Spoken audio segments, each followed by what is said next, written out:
Video para.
Yes, good evening to all of you.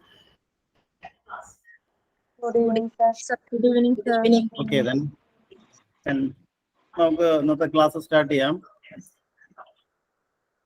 Ready അല്ലേ എല്ലാവരും? Okay, then let us continue. Okay. Okay, then as usual, I will give you 5 synonyms at first. The first word is this: obscene. OBSCENE. എഴുതി കാണിക്കാം, അതൊന്ന് ശരിയായിക്കൊണ്ടിരിക്കുകയാണ്. അപ്പൊ നിങ്ങൾ 5 minute അതിന് വേണ്ടി wait ചെയ്യാം. അപ്പൊ ഈ വേർഡ്സ് ശ്രദ്ധിക്കാം. Obscene, OBSCENE. ഒബ്സീൻ എന്ന് പറഞ്ഞാൽ അശ്ലീലമായ അല്ലെങ്കിൽ നികൃഷ്ടമായ എന്നൊക്കെ പറയാം. ഒബ്സീൻ.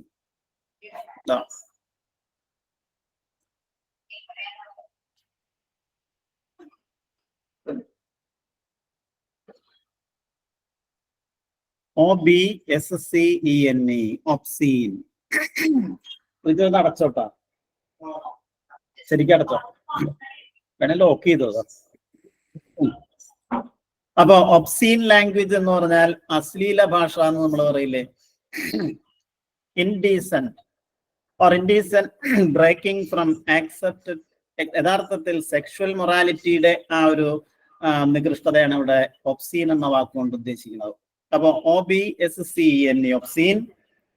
അതിന്റെ സിനണിംസ് ആയിട്ട് ഉപയോഗിക്കുന്ന വേർഡ് ഒന്ന് ഫിൽത്തി, FILTHY. ആ ഡർട്ടി എന്ന് പറഞ്ഞ വേർഡ് ഉപയോഗിക്കാം. അത് കുറെ കൂടി സിമ്പിൾ ആണ്. കാരണം നമ്മളൊരു കോമ്പറ്റേറ്റീവ് എക്സാം എഴുതാൻ പോകുമ്പോൾ കുറച്ചുകൂടി ടഫ് വേർഡ്സ് നിങ്ങൾ പഠിച്ചു വെക്കുന്നത് നന്നായിരിക്കും. FILTHY, filthy. ഫിൽത്തി എന്ന് പറഞ്ഞാൽ മലിനമായ അല്ലെങ്കിൽ എക്സ്ട്രീംലി ഡർട്ടി എന്നാണ് ആ വാക്കിന്റെ അർത്ഥം. ഇനി കാലാവസ്ഥയെ കുറിച്ച് നമ്മൾ പറയുകയാണെങ്കിൽ ഫിൽത്തി വെതർ എന്ന് പറഞ്ഞാൽ പ്രതികൂലമായ കാലാവസ്ഥ. ഓക്കെ. മറ്റൊന്ന് ഇൻഡീസെന്റ്. അത് നമുക്കറിയാവുന്ന ഒരു പദമാണ് indecent. INDECENT, indecent.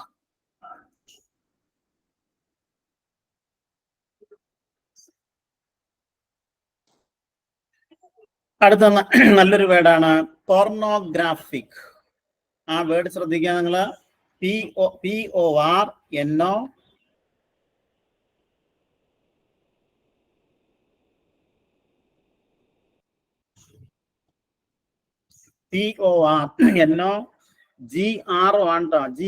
GROPHIC. Pornography എന്ന് പറഞ്ഞാൽ അശ്ലീല സാഹിത്യം അല്ലെങ്കിൽ അസഭ്യ ചിത്രം. അതിന്റെ അഡ്ജക്റ്റീവൽ ഫോമാണ് പോണോഗ്രാഫിക്, അശ്ലീലം നിറഞ്ഞ. അപ്പോ ഒബ്സീൻ അതിന്റെ സിനണിംസ് ആണ് filthy, indecent, pornographic.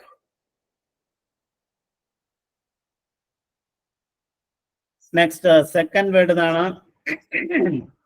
Observe, OBSERV. നിങ്ങൾക്ക് അറിയാവുന്ന വേർഡാണ്, പക്ഷെ അതിന്റെ സിനണിം ഏതാണെന്ന് ചോദിച്ചാൽ പെട്ടെന്ന് നമുക്ക് കിട്ടില്ല. അതുകൊണ്ടാണ് ഞാൻ ആ വാക്ക് തിരഞ്ഞെടുത്തത്. Observe, OBSERV. ഒബ്സർവ് എന്ന് പറഞ്ഞാൽ എന്താ? നിരീക്ഷിക്കുക അല്ലെങ്കിൽ വീക്ഷിക്കുക, അല്ലെ? To take notice of a situation, that is observe. Observe എന്നുള്ളതിന്റെ സിനണിംസ് ആണ് ഒന്ന് വാച്ച്, WATCH. അത് നോർമൽ വേർഡ്സ് ആണ്. വാച്ച് റിസർച്ച് എന്ന് വേണമെങ്കിൽ പറയാം. റിമാർക്സ്, അതുപോലെ perceive, PERCEIV, perceive.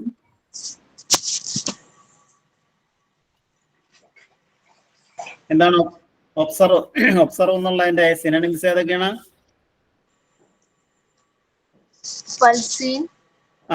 Perceive, PERCEIV, perceive, അല്ലേ? നോക്കാം. ഒബ്സർവ് എന്ന വേർഡ് ഒരു വെർബൽ ഫോം ആണ്, അതൊരു ക്രിയാരൂപമാണ്. നിരീക്ഷിക്കുക എന്നാണ് അതിന്റെ അർത്ഥം. അപ്പൊ അതിന്റെ നൗൺ ഫോം ഏതായിരിക്കും? ഇത്രയും നാൾ നമ്മൾ ഇത് പഠിച്ചതാണ്. എന്തായിരിക്കും? ഒബ്സർവേഷൻ. ഒബ്സർവേഷൻ കേട്ടോ.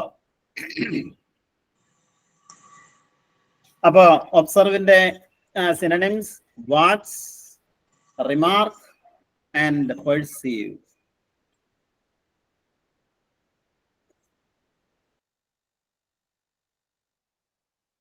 ഓക്കെ, നെക്സ്റ്റ് അടുത്ത വേർഡാണ് obstacle. Obstacle, OBSTACLE, obstacle. Obstacle എന്ന് പറഞ്ഞാൽ തടസ്സം, അല്ലെങ്കിൽ വിഘാതം, വിഘ്നം, മുടക്ക് എന്നൊക്കെ നമുക്ക് പറയാം.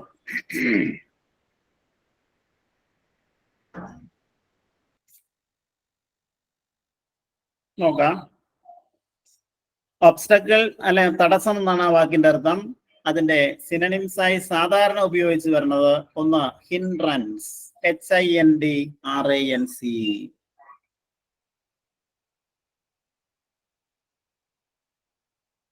HINDRANCE, hindrance. ഹിൻഡ്രൻസ് എന്ന് പറഞ്ഞാൽ എന്താണ്? തടസ്സം. തടസ്സം. അതിന്റെ വെർബൽ ഫോം പറയാമോ? തടയുക അല്ലെങ്കിൽ തടുക്കുക എന്നർത്ഥം കിട്ടുന്ന ഒരു വാക്ക് നിങ്ങൾക്ക് അതിൽ നിന്ന് ഉണ്ടാക്കാൻ പറ്റുമോ? ഡിലേ. നോ.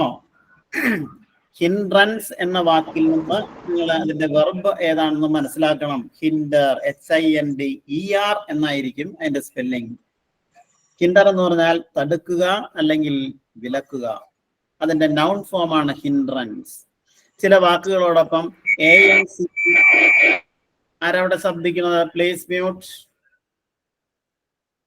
അപ്പൊ ചില വാക്കുകളോടൊപ്പം ANC, ഞാൻ വേർഡ് ഫോർമേഷൻ എന്ന് പറഞ്ഞൊരു ഭാഗം നിങ്ങൾക്ക് പറഞ്ഞുതരാം, അപ്പൊ നമുക്ക് കുറച്ചുകൂടി വ്യക്തമാവും അത്. അപ്പോ ചില വാക്കുകളോടൊപ്പം ANCE എന്ന് ചേർത്താൽ ആ വാക്ക് നൗൺ ഫോം ആയിട്ട് മാറും. വേർഡ് ഫോർമേഷൻ എന്ന് പറഞ്ഞൊരു ഭാഗമുണ്ട്, അത് പറയുമ്പോൾ വ്യക്തമായിട്ട് നിങ്ങൾക്ക് പറഞ്ഞുതരാം.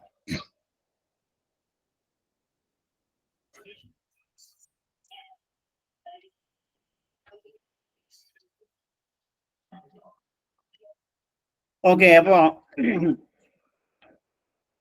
ഒബ്സ്റ്റക്കിൾ അതിന്റെ സിനണിമാണ് ഒന്ന് ഹിൻഡ്രൻസ്, മറ്റൊന്ന് ബാരിയർ, BARRIER,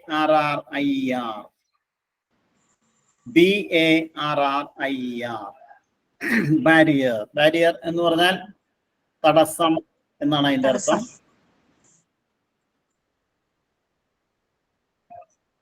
എഴുതി വെക്കാൻ നിങ്ങള് സ്പീഡ് കൂടണ്ടേ പറയണം. ഇൻകൺവീനിയൻസ് എന്ന് നമുക്ക് ഒബ്സ്റ്റക്കിളിന് പറയാൻ പറ്റില്ല, അത് അസൗകര്യമാണ്. ഇവിടെ നമ്മൾ ഈ സിനണിംസ് എന്ന് നിങ്ങളോട് പറഞ്ഞല്ലേ, എന്താണ് ഈ സിനണിംസ് എന്ന് പറഞ്ഞു കഴിഞ്ഞിട്ടുണ്ടെങ്കിൽ, അപ്പോ അതിന് ഞാൻ ആദ്യത്തെ ഒരു ക്ലാസ്സിൽ എന്തോ നിങ്ങളോട് പറഞ്ഞിട്ടുണ്ടെന്ന് മാത്രമേ ഉള്ളൂ. Synonyms R words of the same grammatical class. അതായത് ഒരു ഗ്രമാറ്റിക്കൽ ക്ലാസ് സെയിം മീനിങ്, ഏകദേശം സെയിം മീനിങ് ആണ് ഉദ്ദേശിക്കുന്നത്. That have A similar meaning എന്നാണ് പറയുന്നത്. പക്ഷേ no word means exactly the same as any other word. പക്ഷെ ഒരു വാക്കിന്റെ അതേ അർത്ഥം തന്നെ ആ മറ്റു വാക്കിനുണ്ടാവണം എന്നില്ല.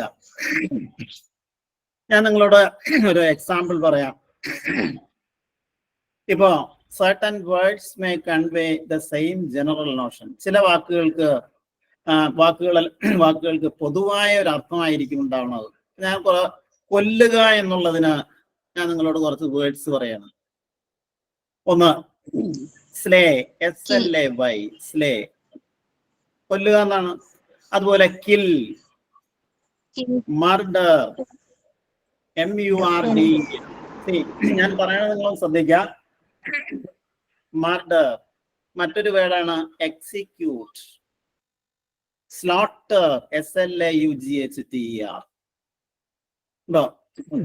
ഈ വാക്കുകൾക്കെല്ലാം ഏകദേശം ഒരേ അർത്ഥമാണെങ്കിലും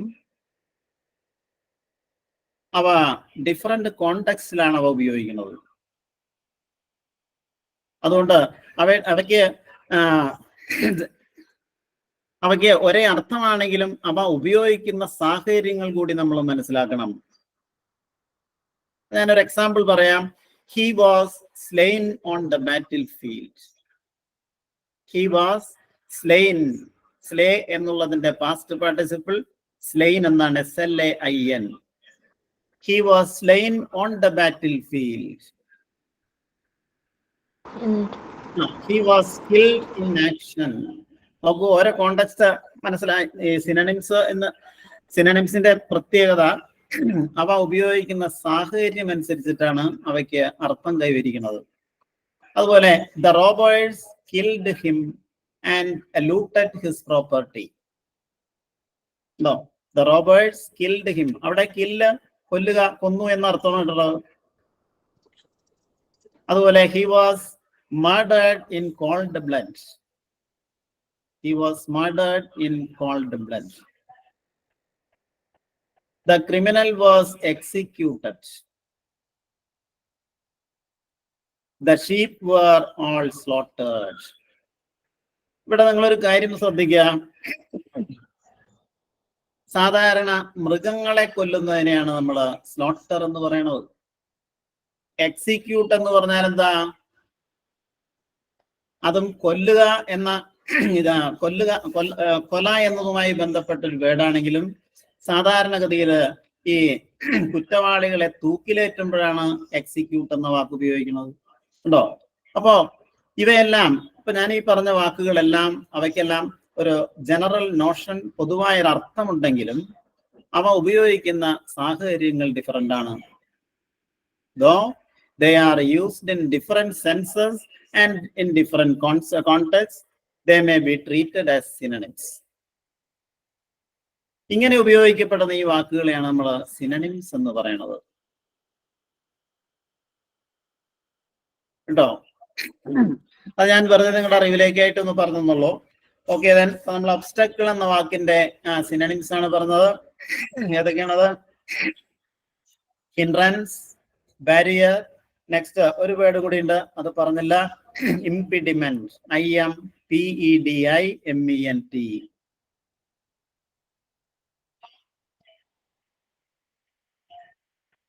ഇംപിഡിമെന്റ്. ഡിലേ എന്ന് വേണമെങ്കിൽ പറയാം. നിങ്ങൾ കുറച്ചുകൂടി നല്ല വൊക്കാബുലറി ഉണ്ടാക്കാൻ വേണ്ടിയിട്ടാണ് ഞാൻ നല്ല പദങ്ങൾ തിരഞ്ഞെടുത്തിട്ടുള്ളത്. ഇംപിഡിമെന്റ് എന്ന് പറഞ്ഞാൽ അതും വിലക്ക് അല്ലെങ്കിൽ മുടക്കം. Stop by delay in progress. Stop by delaying in progress, അതിനെയാണ് ഇംപിഡിമെന്റ് എന്ന് പറയുന്നത്. നെക്സ്റ്റ് ഫോർത്ത് വേർഡ് ഇതാണ്, ഒബ്സ്റ്റിനേറ്റ്. നല്ലൊരു പദമാണത്. OBSTINAT.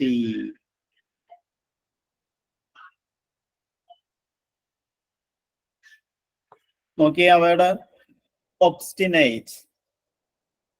അബ്സ്റ്റിനേറ്റ് എന്നാണ് ശരിക്ക് അതിന്റെ ഉച്ചാരണം. ഒബ്സ്റ്റിനേറ്റ് എന്ന് പറഞ്ഞാൽ ഇൻഫ്ലെക്സിബിൾ, വഴങ്ങാത്ത അല്ലെങ്കിൽ ദുസ്സാധ്യമുള്ള, നമ്മൾ പറയാറുണ്ട് മുരട്ട് സ്വഭാവമുള്ള, ഒബ്സ്റ്റിനേറ്റ് ക്യാരക്ടർ എന്ന് പറഞ്ഞാൽ ആർക്കും കീഴ്പ്പെടാത്ത, ആരെയും വഴങ്ങാത്ത, ദുസ്സാധ്യമുള്ള വ്യക്തികളെ കുറിച്ച് പറയാൻ ഉപയോഗിക്കുന്ന ഒരു അഡ്ജക്റ്റീവാണ് obstinate. An obstinate fellow, an obstinate child. അപ്പൊ ഒബ്സ്റ്റിനേറ്റിന്റെ സിനണിംസ് ആയിട്ട് ഉപയോഗിക്കുന്നത് ഒന്ന് stubborn, STUBBORN. stubborn, STUBBORN, stubborn.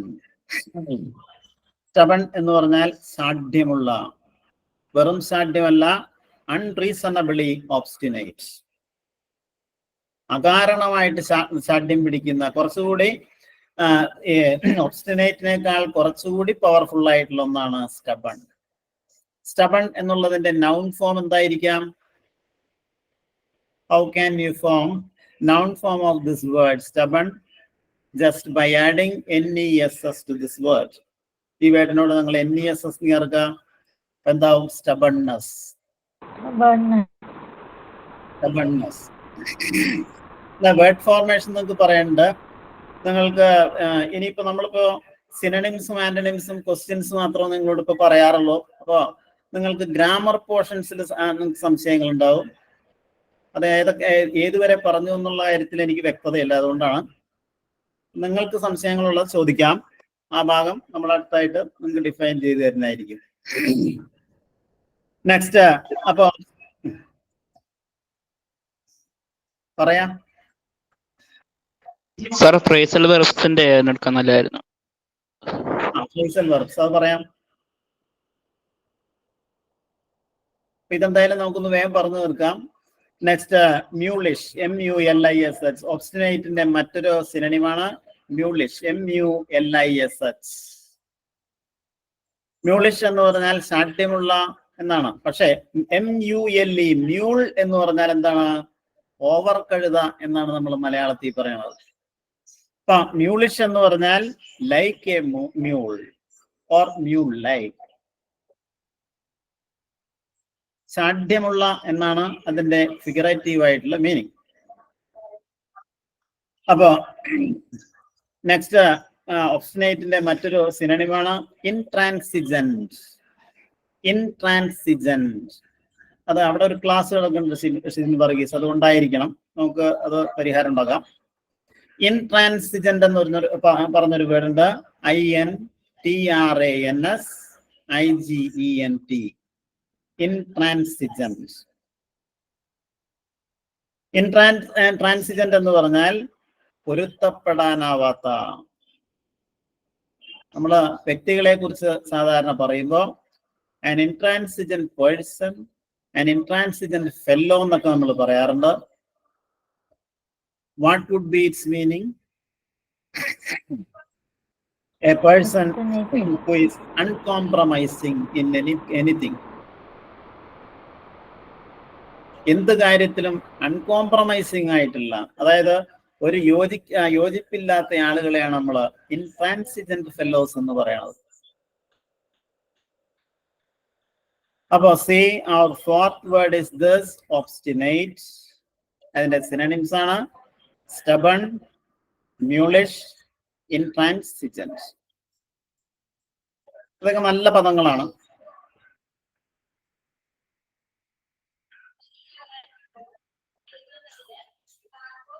Yes, Inuvani, you are right. Next, the fifth one and the last one is this, occurrence. OCCURRENC. അതിന്റെ സ്പെല്ലിംഗ് ശ്രദ്ധിക്കുക, പലർക്കും തെറ്റിപ്പോവാറുള്ള ഒന്നാണ്. OCCURRENC. URRENC. Occurrence എന്നാണ് അതിന്റെ ഉച്ചാരണം. ഒക്കറൻസ് എന്ന് പറഞ്ഞാൽ ഒക്കർ എന്ന വേർഡ് കേട്ടിട്ടില്ലേ നിങ്ങൾ? OCCUR, സംഭവിക്കുക, ഹാപ്പൻ എന്നാണ് ആ വാക്കിന്റെ അർത്ഥം. നോക്കൂ, അതിനോടൊപ്പം ENC എന്ന് ചേർത്ത് കഴിഞ്ഞപ്പോ അത് നൗൺ ഫോം ആയിട്ട് മാറി. അപ്പൊ ഒക്കർ എന്ന് പറഞ്ഞാൽ സംഭവിക്കുക, ഒക്കറൻസ് എന്ന് പറഞ്ഞാൽ എന്തായിരിക്കും? സംഭവം അല്ലെങ്കിൽ സംഭവിക്കൽ. The act of occurring. ഇവിടെ ഹാപ്പനിങ് എന്ന ഇൻസിഡന്റ് എന്നൊക്കെ നമുക്ക് പറയാം. പക്ഷേ ഈ ഒക്കറൻസിന് ഒരു പ്രത്യേകതയുണ്ട്. അത് ആക്സിഡന്റൽ ആയിട്ടുള്ള ഒരു ഇവന്റ് ആണ്, ആകസ്മികമായ സംഭവമാണ്. അങ്ങനെയുള്ള സംഭവങ്ങളെയാണ് ഒക്കറൻസ് എന്ന് പറയുന്നത്. അപ്പൊ എന്താണെങ്കിലും അതിന്റെ സിനണിംസ് ആയിട്ട് ഉപയോഗിക്കുന്ന വേർഡ്സ് ഒന്ന് event, EVENT, event. Next അടുത്തൊന്നാണ് incident, INCIDENT, incident. പിന്നെ happening, HAPPENING. Yes, the last you are also familiar with all of these words. Event, that word too you are all familiar with, the happening and incident.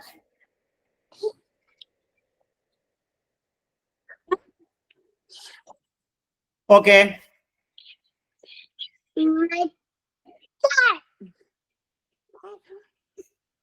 അവിടെ നിങ്ങൾ unnecessary sound ഉണ്ടായിക്കൊണ്ടിരിക്കുന്നുണ്ട്, അതൊന്ന് ശ്രദ്ധിക്കാം please.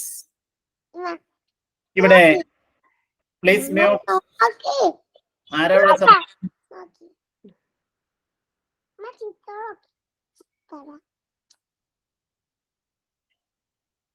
നോക്കാം?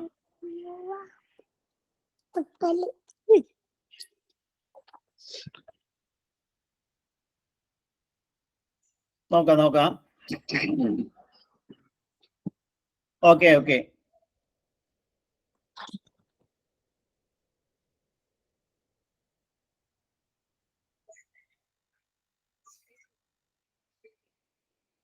Yes, നോക്കാം. ഇനി ഇപ്പൊ നമ്മള് ആന്റണിംസ് കൂടി ഒന്ന് വേഗം പറയാം. ആന്റണിംസിൽ ഇതേ വേർഡ്സിന്റെ ആന്റണിംസ് ആണെന്ന് ഞാൻ എഴുതിയിട്ടുള്ളത്. അതായത് ഒബ്സീൻ എന്നുള്ളതിന്റെ ആന്റണിം ഏതൊക്കെയാണെന്നാണ്.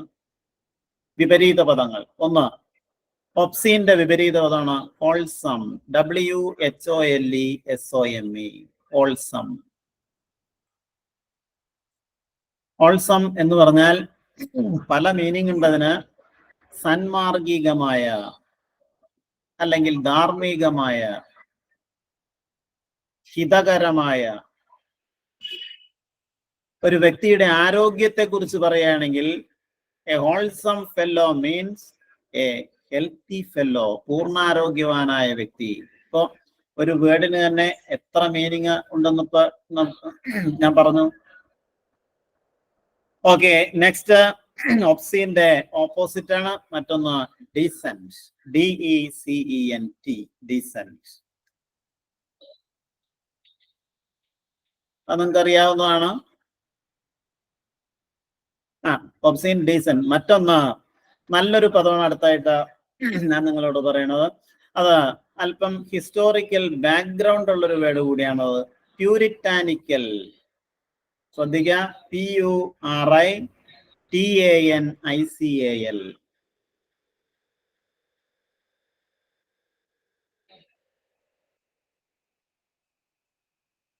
പ്യൂരിറ്റാനിക്കൽ എന്ന ആ വാക്ക് അത് ഒരു അഡ്ജക്റ്റീവാണ്. അതിന്റെ അർത്ഥം സദാചാരനിഷ്ഠയുള്ള, അതായത് സദാചാരത്തിൽ വിശ്വസിക്കുന്ന, സദാചാരത്തില് വളരെ നിഷ്ഠയോടുകൂടി ജീവിക്കുന്ന എന്നൊക്കെയാണ് ആ വാക്കിന്റെ അർത്ഥം. അപ്പോ ഇത് നല്ലൊരു പദമാണ്. പ്യൂരിറ്റാൻ എന്ന് പറഞ്ഞിട്ടുണ്ടെങ്കിൽ സ്റ്റഫി എന്നല്ല, പ്യൂരിറ്റാനിക്കൽ എന്ന് പറഞ്ഞു കഴിഞ്ഞിട്ടുണ്ടെങ്കിൽ എന്റെ ശരിക്ക് പ്യൂരിറ്റാൻ എന്നൊരു വേർഡ് ഉണ്ട്, PURITAN. ഈ പ്യൂരിറ്റാൻ എന്ന് പറഞ്ഞാൽ എന്താണെന്നറിയാമോ? ഞാൻ അതാണ് ആ വാക്കിന് ഒരു ഹിസ്റ്റോറിക്കൽ ബാക്ക്ഗ്രൗണ്ട് ഉണ്ടെന്ന് നിങ്ങളോട് പറഞ്ഞത്. നിങ്ങൾ അതൊന്നും മനസ്സിലാക്കി വെക്കണമെന്നല്ലായിരിക്കും.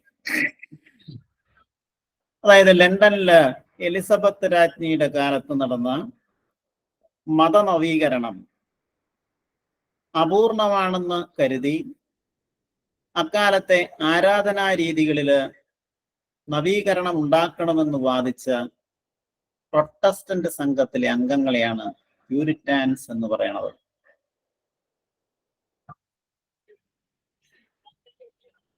റിജോ ഓക്കെ.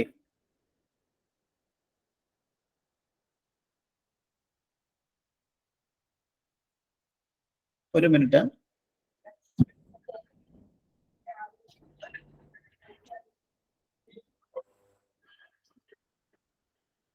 അവിടെ സ്ക്രീൻ കിട്ടണില്ല. അങ്ങനെ ഒന്നും എന്താ ചെയ്യേണ്ടത്?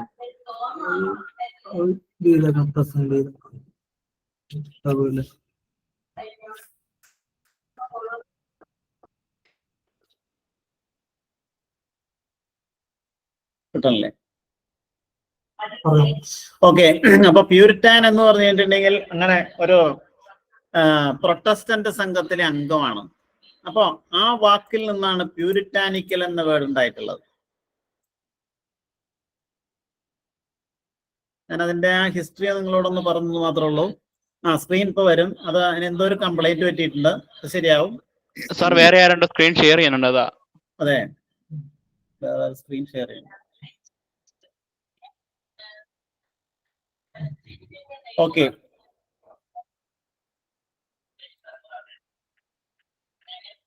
അപ്പോ പ്യൂരിറ്റാനിക്കൽ എന്ന് പറഞ്ഞാൽ സദാചാര നിഷ്ഠയുള്ള ആചാരങ്ങളിൽ വളരെയധികം വിശ്വസിക്കുന്ന. ഒബ്സീൻ എന്നുള്ളതിന്റെ ആന്റണിംസ് ആണ് ഓൾസം, ഡീസന്റ്, പ്യൂരിറ്റാനിക്കൽ. മറ്റൊന്ന് ഒബ്സർവ്, രണ്ടാമത്തെ വേർഡാണ് OBSERV, ഒബ്സർവ്. അതിന്റെ ഓപ്പോസിറ്റ് ഇഗ്നോർ, IGNORE. നമുക്കറിയാവുന്ന വേർഡാണ്. ഇഗ്നോർ എന്ന് പറഞ്ഞാൽ ടേക്ക് നോ നോട്ടീസ് ഓഫ്, അവഗണിക്കുക.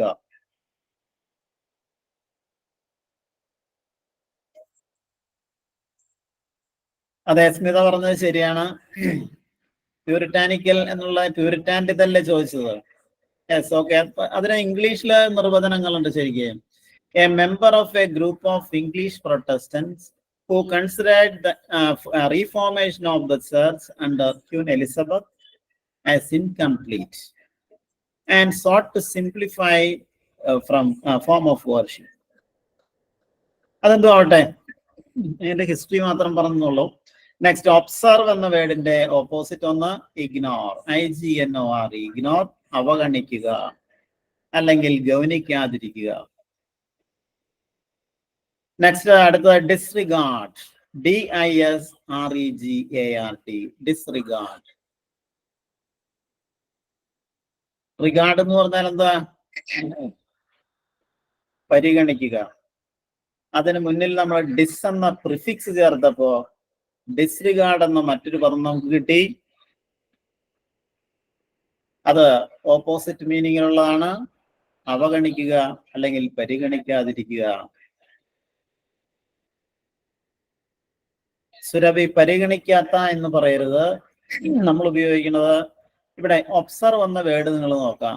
അത് പാർട്സ് ഓഫ് സ്പീച്ചില് ഏത് ഭാഗത്ത് പെടണമെന്ന് പറയണം. ഒബ്സർവ്, നിരീക്ഷിക്കുക, വെർബല്ലേത്. അപ്പോ അത് വെർബാണ് അല്ലെ, ക്രിയയാണത്. അപ്പൊ അതിന്റെ സിനണിംസ് ആയിട്ട് ഉപയോഗിക്കുന്ന വേർഡ്സും വെർബ്സ് ആയിരിക്കണം. ഇപ്പൊ ഒരു അജക്റ്റീവ് ആണ് നിങ്ങളോട് ചോദിക്കണമെന്നുണ്ടെങ്കിൽ അതിന്റെ സിനണിംസ് നിങ്ങൾ പറയുമ്പോഴും അത് അജക്റ്റീവ് ആയിരിക്കണം. അതിനാദ്യം തന്നെ നിങ്ങൾക്ക് ഈ വേർഡ് ക്ലാസസ് അല്ലെങ്കിൽ പാർട്സ് ഓഫ് സ്പീച്ചിനെ കുറിച്ച് ഒരു ധാരണ ഉണ്ടായിരിക്കണം. അത് നിങ്ങൾക്ക് ഞാൻ പറഞ്ഞു തന്നിട്ടുള്ളതാണ് അല്ലേ? അത് റെഡിയാണല്ലോ. അപ്പോ ഒബ്സർവ്, അതിന്റെ ഓപ്പോസിറ്റ് ഡിസ്റിഗാർഡ്, ഇഗ്നോർ, ഡിസ്റിഗാർഡ്. ഒരെണ്ണം കൂടിയുണ്ട്, overlook, OVER, LOOK, overlook. Overlook എന്ന് പറഞ്ഞാലും അവഗണിക്കുക എന്നാണ് അതിന്റെ അർത്ഥം.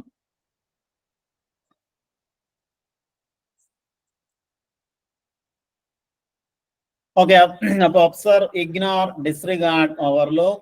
ദെൻ തേർഡ് വൺ ഒബ്സ്റ്റക്കിൾ, അതിന്റെ ഓപ്പോസിറ്റ് ആണ് obstacle, OBSTACLE, obstacle. Advantage, ADVANTAGE, advantage. അതായത് അനുകൂലമായ സന്ദർഭം അല്ലെങ്കിൽ ഫലപ്രാപ്തി എന്നൊക്കെയാണ് ഇവിടെ അഡ്വാൻറ്റേജ് എന്ന വാക്കിന്റെ മീനിങ്. Favourable state. മറ്റൊന്ന് ഇൻസെന്റീവ്, INCENTIVE.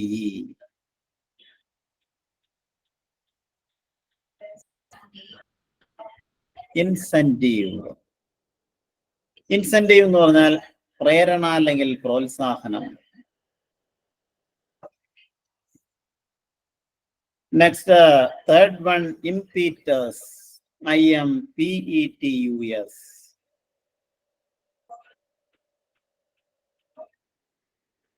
IMPETUS, ഇംപീറ്റസ്.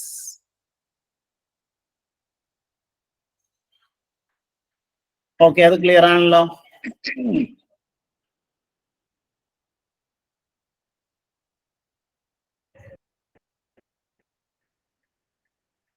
നെക്സ്റ്റ്, നാലാമത്തത് ഒബ്സ്റ്റിനേറ്റ് ആണ്. നമ്മൾ ആദ്യം സിനോണിംസിൽ പറഞ്ഞ അതേ വാക്കുകളുടെ ആന്റണിംസ് ആണ് ഇപ്പൊ പറഞ്ഞുകൊണ്ടിരിക്കുന്നത്. ഒബ്സ്റ്റിനേറ്റ്. ഒബ്സ്റ്റിനേറ്റ് എന്താണെന്ന് നിങ്ങൾക്കറിയാം, അത് ഞാൻ വീണ്ടും പറയാനില്ല. വഴങ്ങാത്ത അല്ലെങ്കിൽ ദുസാഠ്യമുള്ള, അല്ലെ? ഒബ്സ്റ്റിനേറ്റിന്റെ ഓപ്പോസിറ്റ് ആയിട്ട് ഉപയോഗിക്കുന്ന വേർഡ്സ് ശ്രദ്ധിക്കാം. അമീനബിൾ, AMENABLE.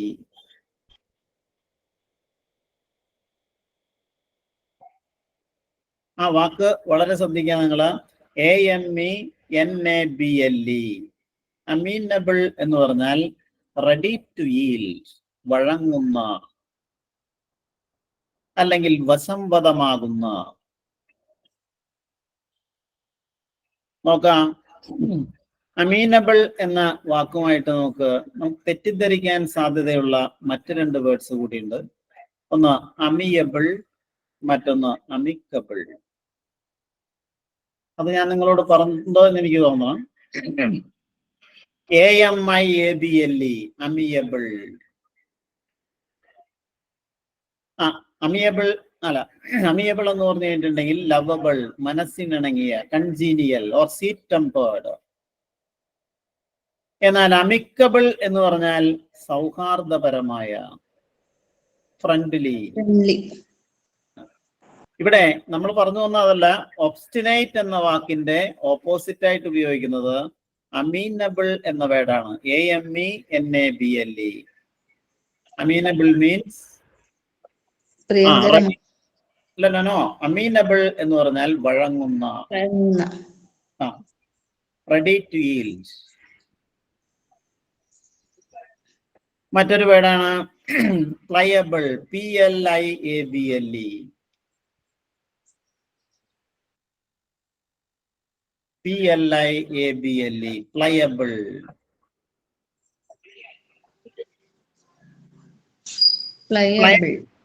പ്ലയബിൾ, PLY എന്ന വാക്കുണ്ട്. അതിൽ നിന്നുണ്ടാക്കിയെടുത്തിട്ടുള്ള അഡ്ജക്റ്റീവാണ് പ്ലയബിൾ.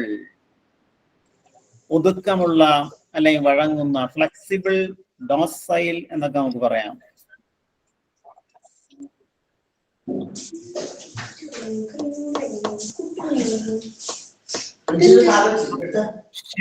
Shimna, please mute.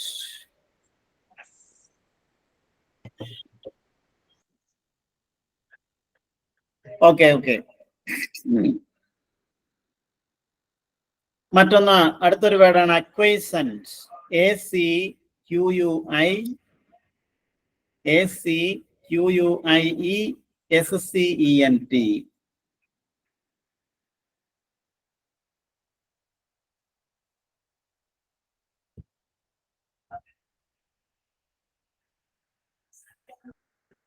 അക്വൈസന്റ് എന്നാണ് ആ വാക്കിന്റെ അർത്ഥം.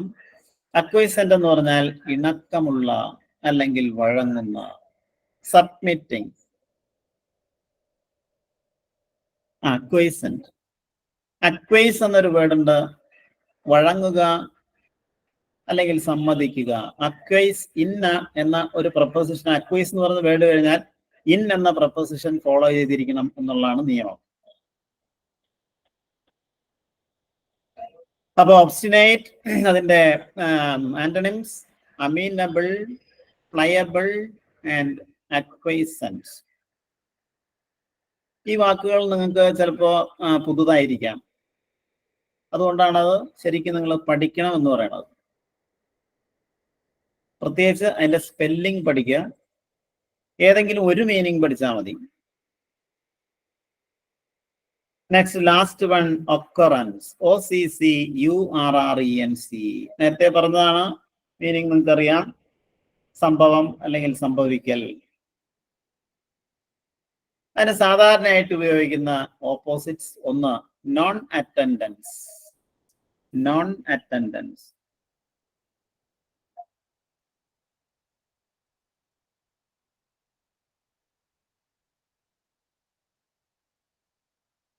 Non attendance. നോൺ അറ്റൻഡൻസ് എന്ന് പറഞ്ഞാൽ ഇവിടെ അസാന്നിധ്യം, state of being not present. State of being not present, non attendance. മറ്റൊന്ന് non existence. Non existence, EXISTENC. Non existence. മറ്റൊന്ന് absence, ABSENC, absence. Non existence, non കഴിഞ്ഞിട്ട് ഒരു ഹൈഫൺ വേണ്ട, ആബ്സെൻസ്. അപ്പോ ഇതെല്ലാമാണ് സിനണിംസും ആന്റണിംസും. അതാണ്. ഇനി ക്വസ്റ്റ്യൻസ് ആണ് നമ്മളിവിടെ സാധാരണയായിട്ട് നിങ്ങൾക്ക് പറഞ്ഞു തരുന്നത്. നിങ്ങൾക്ക് ഗ്രാമർ പോർഷൻസ് ഏത് ഭാഗം വരെ എന്തെല്ലാം പറഞ്ഞു തന്നു എന്നുള്ള കാര്യം നിങ്ങൾ തന്നെ ഒന്ന് പറയണേ ഒന്നായിരിക്കും. ഏതെങ്കിലും പറയാത്ത ഭാഗങ്ങൾ ഉണ്ടെങ്കിൽ അത് പറയാം.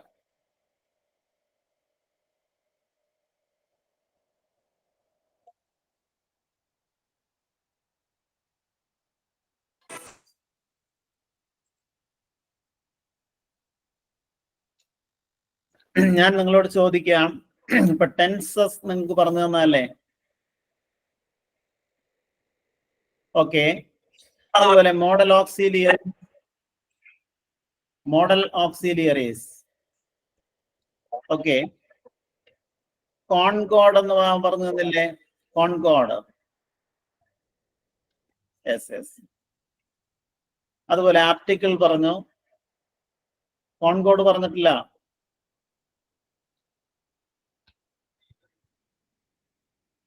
ജസ്റ്റ് പറഞ്ഞുള്ളൂ. സർ, ഇതൊന്നും എനിക്ക് കിട്ടിയിട്ടില്ല. ഞാൻ ഇപ്പോഴാണ് ജോയിൻ ചെയ്തത്. പുതുതായിട്ട് ജോയിൻ ചെയ്തായിരിക്കും. നിങ്ങൾക്ക് ആ ക്ലാസ് വരും. ആ ക്ലാസ് വരും നമുക്ക്. അതുകൊണ്ടാണ് ഞാൻ നിങ്ങൾക്ക് ആർക്കൊക്കെ കിട്ടി എന്നറിയാൻ വേണ്ടിയിട്ട് ചോദിക്കുന്നത്.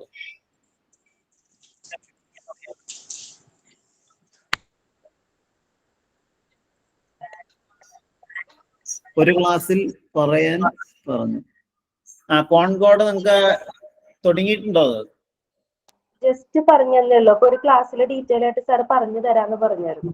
ഓക്കെ, എന്നാ നമുക്ക് ഈ ക്ലാസ്സിൽ തന്നെ ആവാം. നോക്കാം. കോൺകോഡ് എന്താണെന്ന് നിങ്ങൾക്ക് അറിയില്ലേ?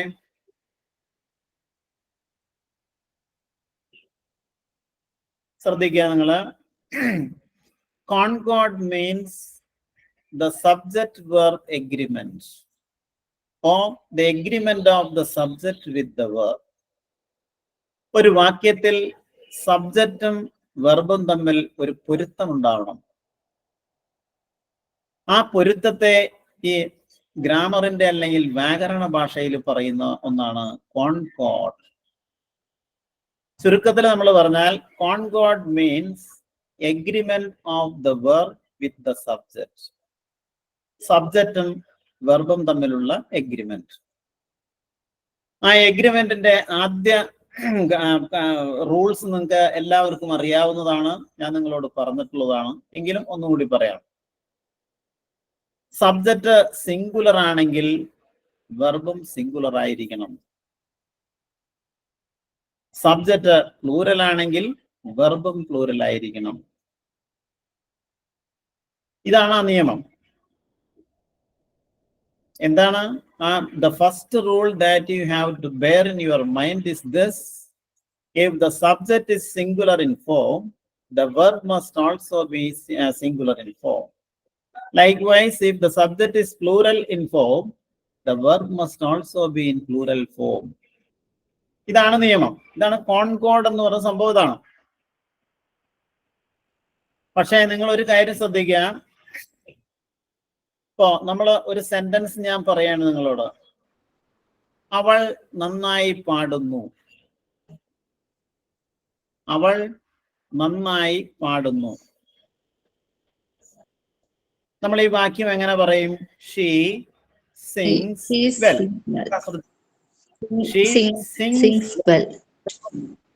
ശ്രദ്ധിക്കുക നിങ്ങള്, ഷീ എന്നുള്ളത് ഒരാളുള്ളൂ. അപ്പൊ നമ്മള് അല്ലല്ല, ശ്രദ്ധിക്കുക, ഷീ എന്നുള്ള സബ്ജക്റ്റ് ഒരാളല്ലേ ഉള്ളൂ, സിംഗുലർ അല്ലേ? അതെ. അപ്പോ വെർബും സിംഗുലർ ആയിരിക്കണം. സിംഗ് എന്നുള്ളത് അതിന്റെ കൂടെ എസ് എന്ന് ചേർത്താൽ അത് സിംഗുലർ ആവും. ഏത് വെർബിന്റെയും ആദ്യത്തെ ഫോമിനോടൊപ്പം എസ് എന്ന് ചേർത്താൽ വെർബ് സിംഗുലർ ആവും. അപ്പൊ വെർബ് എന്താണെന്ന് അടുത്തായിട്ട് നിങ്ങളോട് പറയണം. എന്താണ് verbs? Verb is a word used to denote an action or state of a subject. ഒരു പ്രവൃത്തിയെ കാണിക്കാൻ ഉപയോഗിക്കുന്ന പദത്തെയാണ് നമ്മൾ വെർബ് എന്ന് പറയുന്നത്. അപ്പൊ പാടുക വെർബാണ്, ഓടുക വെർബാണ്, ആക്ഷൻ വെർബ്സ് ആണ്. അപ്പോ ഇംഗ്ലീഷില് പറയുമ്പോൾ നമ്മള് ഒരു വെർബ് എടുക്കുകയാണെങ്കിൽ ആ വെർബിന് 3 ഫോംസ് ഉണ്ടായിരിക്കും. സിംഗിങ് എന്ന് പറയരുത്. സ്വപ്ന പറഞ്ഞോ? പറഞ്ഞ ഒരു വെർബ് നിങ്ങളോട് പറയാൻ പറഞ്ഞാൽ ഒരിക്കലും ING ഫോം നിങ്ങൾ ഉപയോഗിക്കരുത്. വെർബിന്റെ ആദ്യത്തെ ഫോമേ നിങ്ങൾ ഉപയോഗിക്കാവൂ. ഒന്നുകൂടി ശ്രദ്ധിക്കുക, ഒരു വെർബിന് 3 ഫോംസ് ആണുള്ളത്. ആ ഫോംസ് ഇപ്പൊ നമ്മുടെ മോഡേൺ ഇംഗ്ലീഷില് V1, V2, V3 എന്നാണ് എഴുതി കാണിക്കാറ്. പക്ഷെ യഥാർത്ഥത്തിൽ ഗ്രാമാറ്റിക്കൽ വ്യൂവില് അതിനൊരു പ്രത്യേക പേരുണ്ട്.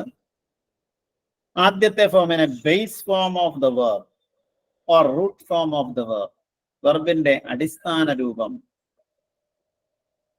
മറ്റൊന്ന് വെർബിന്റെ പാസ്റ്റ് ടെൻസ് PT, അതാണ് V2. തേർഡ് ഫോം ആണ് V3, that is past participle form of the verb. നമ്മൾ ഉപയോഗിക്കുന്ന എല്ലാ വെർബ്സിന്റെയും ഈ 3 ഫോംസ് നിങ്ങൾ അറിഞ്ഞിരിക്കണം. ഞാൻ എക്സാമ്പിൾ പറയാം നിങ്ങളോട്. സിംഗ്, SING, പാടുക എന്നാണ് ആ വാക്കിന്റെ അർത്ഥം. പാടുക മിക്കവാറും ഒരു വെർബിന്റെ ആദ്യത്തെ ഫോം, അതിന്റെ മലയാളം നമ്മൾ പറയുകയാണെങ്കിൽ അത് ക എന്ന അക്ഷരത്തിൽ അവസാനിക്കും. സിംഗ് എന്ന് പറഞ്ഞാൽ എന്താ? പാടുക. ഗോ എന്ന് പറഞ്ഞാൽ എന്താ? പോവുക. സീ കാണുക. ലുക്ക് നോക്കുക. കണ്ടോ, ഇതെല്ലാം കായിലാണ് അവസാനിച്ചിട്ടുള്ളത്. അതൊരു ടിപ്പാണ്. അപ്പോ ഒരു വെർബിന്റെ ആദ്യത്തെ ഫോം, ആ വെർബിന്റെ ആദ്യത്തെ ഫോം എപ്പോഴും അത് പ്ലൂരൽ ആയിരിക്കും. അതിനെ സിംഗുലർ ആക്കാൻ നിങ്ങൾ അതിന്റെ കൂടെ S or ES എന്ന് ചേർത്താൽ മതി. അപ്പൊ സിംഗ് എന്നുള്ളത് ആദ്യത്തെ ഫോമാണ്, അത് പ്ലൂരലാണ്. അതിന്റെ സിംഗുലർ എന്തായിരിക്കും? സിങ്സ്. റൺ പ്ലൂരലാണ്, റൺസ് സിംഗുലർ ആണ്. അപ്പോ അതും ഈ കോൺകോർഡിലെ ഒരു നിയമമാണത്. ഏത് വെർബിന്റെയും ആദ്യത്തെ ഫോം പ്ലൂരൽ ആയിരിക്കും. അതിനെ നമുക്ക് സിംഗുലർ ആക്കേണ്ടി വരും. അപ്പൊ നമ്മൾ ചെയ്യണ എന്താണ്? അതിനോടൊപ്പം എസ് ഓർ ഇ എസ് എന്ന് ആഡ് ചെയ്യുക. Okay, S or E S. It is also a part of the concord. That is, the base form of all the verbs are treated as a plural. To make those verbs into singular, add s or es to the base form. ഇതാണ് നിയമം. അപ്പൊ നോക്കാം, ഒരു വെർബിന്റെ ആദ്യത്തെ form, അടുത്തത് അതിന്റെ past tense. അപ്പൊ സിംഗ് എന്ന് പറഞ്ഞാൽ പാടുക. പാടി എന്നർത്ഥം കിട്ടാൻ സാങ് എന്ന വേർഡാണ് നമ്മൾ ഉപയോഗിക്കുന്നത്. അതിന്റെ പാസ്റ്റ് പാർട്ടിസിപ്പിൾ SUNG, സങ്. ഇവിടെ റെഗുലർ ആൻഡ് ഇറഗുലർ വെർബ്സ് എന്ന് പറഞ്ഞ രണ്ടു തരം വെർബ്സ് ഉണ്ട്. റെഗുലർ വെർബ് എന്ന് പറഞ്ഞാൽ വേറൊന്നുമല്ല, ഒരു വെർബിനോടൊപ്പം ED എന്ന് ചേർത്താൽ അതിന്റെ പാസ്റ്റ് ടെൻസും പാസ്റ്റ് പാർട്ടിസിപ്പിളും ലഭിക്കുമെങ്കിൽ അങ്ങനെയുള്ള വെർബ്സിനെയാണ് റെഗുലർ വെർബ്സ് എന്ന് പറയുന്നത്. ഇപ്പൊ ജമ്പ്, അതിന്റെ past tense jumped, past participle jumped. അപ്പോ ജംപ് എന്നുള്ളത് ഒരു റെഗുലർ വെർബാണ്. എന്താ? അതുപോലെ കം എന്ന വേർഡ് നോക്കിയേ. കം എന്ന വേർഡിന്റെ പാസ്റ്റ് ടെൻസ് കെയിം. ED ചേർത്തിട്ടല്ല അതിന്റെ പാസ്റ്റ് ടെൻസ് ഉണ്ടാക്കിയത്. അതിന്റെ പാസ്റ്റ് പാർട്ടിസിപ്പിൾ കം എന്ന് തന്നെയാണ്. അപ്പൊ അതുകൊണ്ട് കം എന്ന വേർഡ് ഒരു ഇറഗുലർ വെർബാണ്. അപ്പൊ നമ്മൾ കോൺകോർഡിനെ കുറിച്ചാണ് പറഞ്ഞുകൊണ്ടിരിക്കുന്നത്. കോൺകോർഡ് എന്ന് പറഞ്ഞാൽ സബ്ജക്റ്റും വെർബും തമ്മിലുള്ള എഗ്രിമെന്റ് ആണ്. നോക്കാം. നേരത്തെ പറഞ്ഞല്ലോ, ഷീ സിങ്സ് വെൽ, അവൾ നന്നായി പാടുന്നു. അപ്പോ അവർ നന്നായി പാടുന്നു നമ്മൾ എങ്ങനെ പറയും? No, our.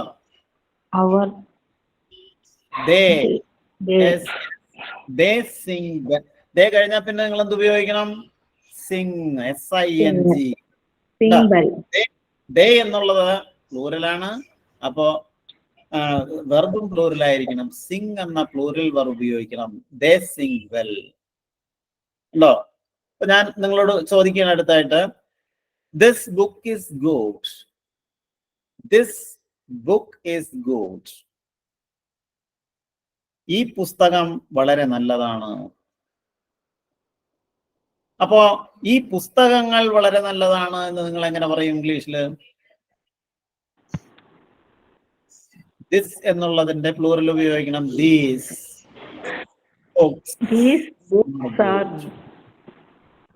books are good. എന്താ? അപ്പോ പശു നമുക്ക് പാൽ തരുന്നു. നമ്മൾ എങ്ങനെ പറയും? These cows. Cow gives milk. A cow gives us milk. പശുക്കൾ നമുക്ക് പാൽ തരുന്നു. നമ്മൾ എങ്ങനെ പറയും?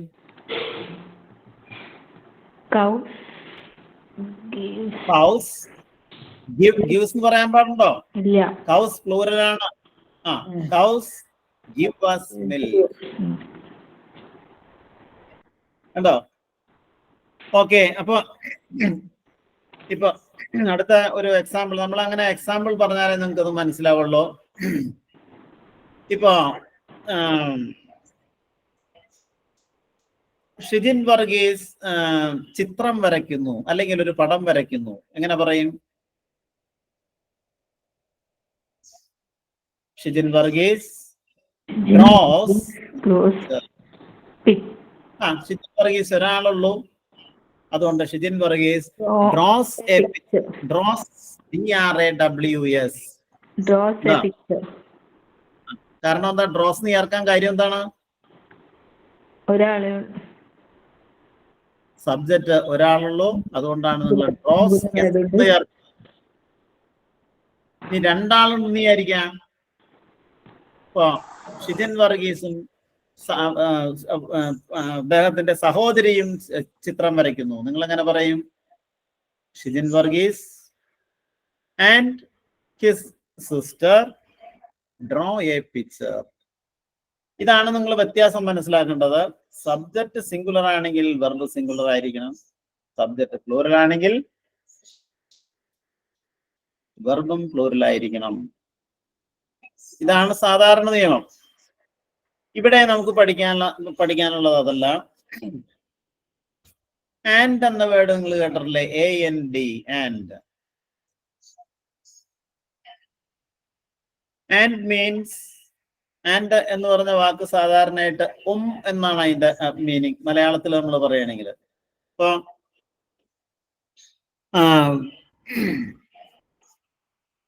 ജോയ്സി ആൻഡ് സ്മിത, ഞാൻ ഇവിടെ കണ്ട രണ്ട് പേരാണ് പറയുന്നത്. ജോയ്സി ആൻഡ് സ്മിത എന്ന് പറഞ്ഞാൽ എന്താണ്? ജോയ്സിയും സ്മിതയും. അവിടെ എന്നൊരർത്ഥമാണ് കിട്ടുന്നത്. ഇവിടെ കോൺടെക്സ്റ്റില് ഒന്നാമത്തെ ഒരു നിയമമാണ് നിങ്ങളോട് പറയുന്നത്. ധന്യ, ജോയ്സിയും സ്മിതയുടെ എന്നല്ല, സ്മിതയും. എന്താ? ആൻഡ് എന്ന വാക്ക് ഉപയോഗിച്ചിട്ട് നിങ്ങൾ രണ്ട് വാക്യങ്ങളെ യോജിപ്പിച്ചാൽ, കോൺകോർഡിന്റെ ആദ്യത്തെ റൂളാണ്, അതിനെ തുടർന്ന് വരുന്ന വെർബ് പ്ലൂറൽ ആയിരിക്കണം. ഞാനൊരു എക്സാമ്പിൾ പറയാം. ഷിജിൻ ഈസ് ഗോയിങ് ടുഡേ, ഒരു വാക്യം. Joicy is going today. Shijin ഇന്ന് പോകുന്നു. ജോയ്സിയും ഇന്ന് പോകുന്നു. ഈ വാക്യത്തിൽ ഈ ആൻഡ് ഉപയോഗിച്ച് ഇത് കൂട്ടിച്ചേർക്കാൻ നിങ്ങൾക്കറിയാം. ഷിജിൻ ആൻഡ് ജോയ്സി കഴിഞ്ഞാൽ പിന്നെ നമ്മൾ എന്ത് ഉപയോഗിക്കും? Are going today. ഇപ്പൊ രണ്ട് വാക്യങ്ങളെ നമ്മൾ ആൻഡ് ഉപയോഗിച്ച് കൂട്ടിച്ചേർക്കുമ്പോ എപ്പോഴും നമ്മൾ വെർബ് പ്ലൂറൽ ആയിട്ടായിരിക്കണം ഉപയോഗിക്കേണ്ടത്.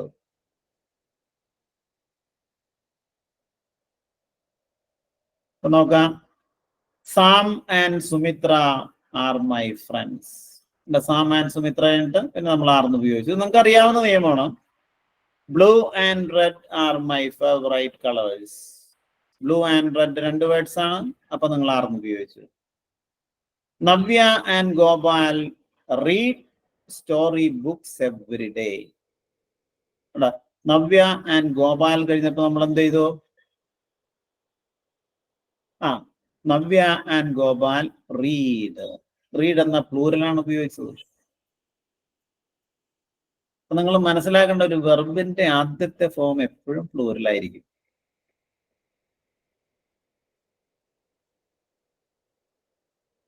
നോക്കാം. ഇനി അടുത്ത ഒരു നിയമമാണ് നിങ്ങളോട് പറയണത്.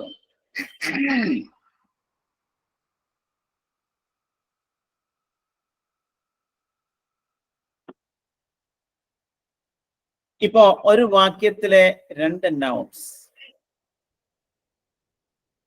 ആ രണ്ട് നൗൺസും ഒരു യൂണിറ്റിനെയാണ് കുറിക്കുന്നതെങ്കിൽ അപ്പോൾ നമ്മൾ ഉപയോഗിക്കുന്നത് വെർബ് സിംഗുലർ ആയിരിക്കും. ഞാൻ എക്സാമ്പിൾ പറയുമ്പോൾ നമുക്ക് മനസ്സിലാവുള്ളൂ. നോക്കാം. Slow bread and butter. Bread and butter. Bread ഒരു വേർഡാണ്, ബട്ടർ ഒരു വേർഡാണ്. അതിനെ ആൻഡ് ഉപയോഗിച്ച് കൂട്ടിച്ചേർത്തിരിക്കുന്നു. പക്ഷേ ഇവിടെ ബ്രെഡ് ആൻഡ് ബട്ടർ എന്ന് പറഞ്ഞാൽ ആഹാരം എന്ന ഒരു യൂണിറ്റിനെയാണ് കാണിക്കുന്നത്. ഈ സാഹചര്യത്തില് ബ്രെഡ് ആൻഡ് ബട്ടർ ആർ എന്ന് ഉപയോഗിക്കരുത്. Bread and butter is my favourite food.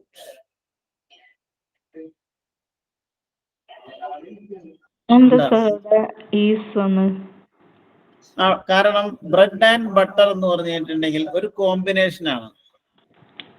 That expresses a single idea. Food എന്ന ഐഡിയ, ആശയത്തെയാണ് സൂചിപ്പിക്കുന്നത്. അതുകൊണ്ടാണ് bread and butter is my favourite food എന്ന് പറയുന്നത്. അതുപോലെ സ്ലോ ആൻഡ് സ്റ്റഡി. ഒരു പ്രോവർബാണ്. Slow and steady wins the raise.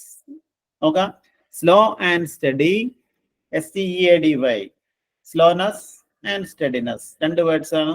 അതൊരു ആശയത്തെയാണ് കാണിക്കുന്നത്. അതിനുശേഷം വെർബ് സിംഗുലർ ആയിരിക്കണം. Wins, slow and steady wins the race എന്ന് പറഞ്ഞാൽ നിങ്ങൾ കേട്ട് കാണും, പയ്യെത്തുന്നാൽ പനയും തിന്നാം. കറക്റ്റ്.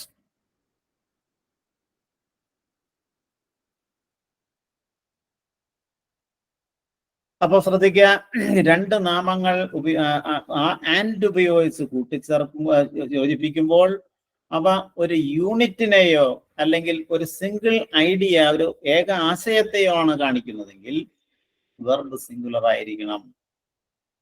ഇത് ധാരാളം പ്രയോഗങ്ങളുണ്ട്. Bread and butter, time and tide, കാലവും സമയവും.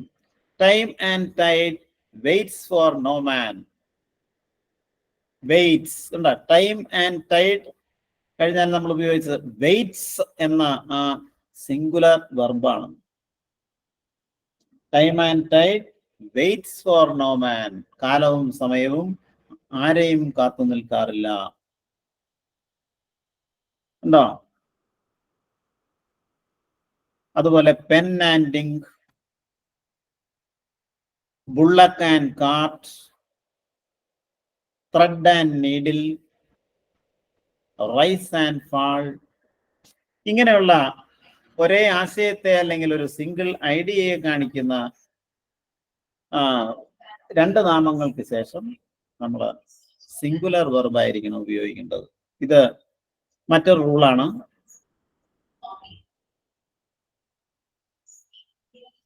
നെക്സ്റ്റ്, അടുത്ത മറ്റൊരു റൂൾ ഇതാണ്.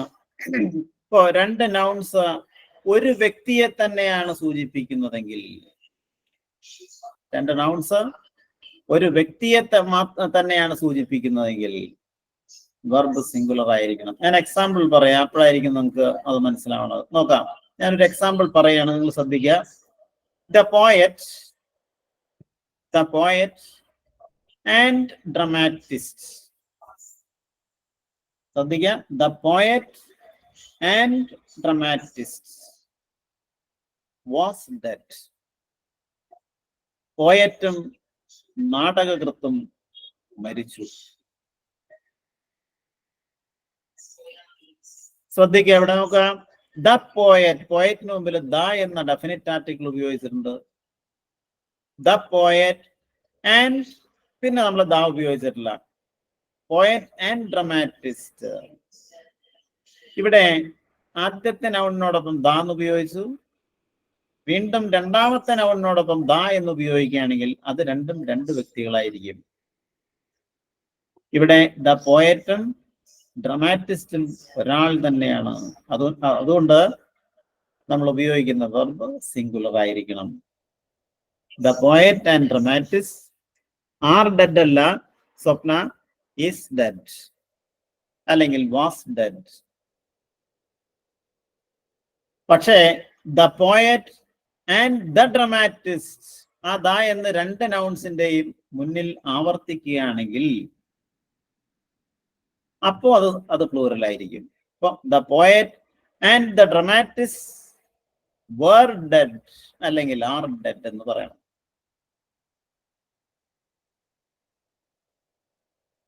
നോക്കാം, മൈ അങ്കിൾ ആൻഡ് ഗാർഡിയൻ. നോക്കാം, my uncle and guardian is very strict. My uncle എന്ന് പറഞ്ഞാൽ മൈ അങ്കിൾ, ആൻഡ് ഗാർഡിയൻ,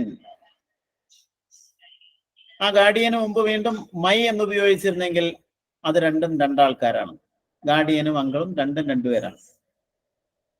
അപ്പോൾ ഇവിടെ my uncle and guardian is very strict. എന്നാൽ my uncle and my guardian എന്നാണെങ്കിലോ are very strict. The principal and manager is absent today. The principal and manager, മാനേജറിന് മുമ്പിൽ താന്നുണ്ടെങ്കിൽ വ്യത്യസ്തമായിരിക്കും. The principal and manager is absent today. എന്നാൽ the principal and the manager എന്നാണെങ്കിലോ the principal and the manager are absent today. അപ്പൊ നമ്മൾ ശ്രദ്ധിക്കേണ്ട കാര്യം, if two nouns are combined by using and they refer to the same person, the verb that follows should be singular in form. If they refer to the different persons, the verb that follows should be plural. ഇതാണ് നിയമം. അപ്പോ ഇന്ന് ഇപ്പൊ എന്തായാലും നമ്മുടെ ഇന്നത്തെ class wind up ചെയ്യേണ്ട സമയമായിട്ടുണ്ട്. ബാക്കി അടുത്ത ക്ലാസ്സിൽ നിങ്ങൾ ആദ്യം ചോദിക്കുകയാണെങ്കിൽ നമ്മൾ ഇതിനെക്കുറിച്ച് ആദ്യം പറയാം. കുറച്ച് നിയമങ്ങളുണ്ട്, നമ്മൾ പഠിച്ചിരിക്കേണ്ട ഒന്നാണ്. അപ്പോ അടുത്ത ഭാഗം നമുക്ക് അടുത്ത ക്ലാസ്സിൽ കാണാം. Okay, good night to all of you. Okay sir. Thank you sir. Thank you sir. Thank you, sir. Thank you, sir.